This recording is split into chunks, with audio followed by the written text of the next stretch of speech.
Ungqongqoshe wezokuxhumana uKhumbuzo Ntshabeni ubevakashele ekomkhulu le-SABC ezokhuluma ngohlelo olusha lezokusakaza iDTT. Lokho kwenzeka njengoba uphiko lwendaba ze-SABC luzokwethulela izindaba zolwimi lwebele ezizodlala amahora angama-24 wonke. U-SABC akakhuphisani no-DSTV.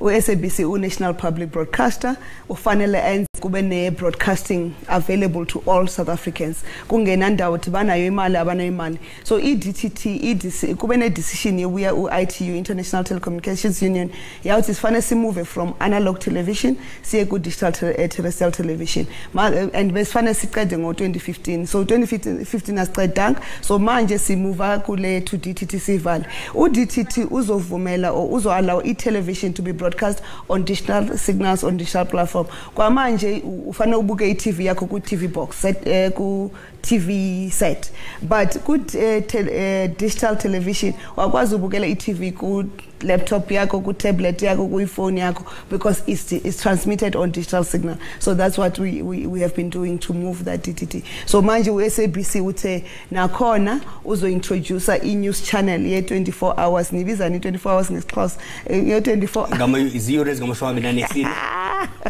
Yeah, 24 hours ngezilimi zethu, all South African official languages, is Chivenda, isixhosa nani zizoba khona ku 24 hours. Angithi abantu bethu bemangatholi i-news 24 hours ngezilimi zabo bebayithola particular times, and ku TV as well bafane isivenda no siZulu nesixhosa bafane ba change it today izoba isiZulu, tomorrow izoba isixhosa. But now manje with the new SABC channel ye 24 hours kusho ukuthi uzothola i-news ngesixhosa every day, every hour.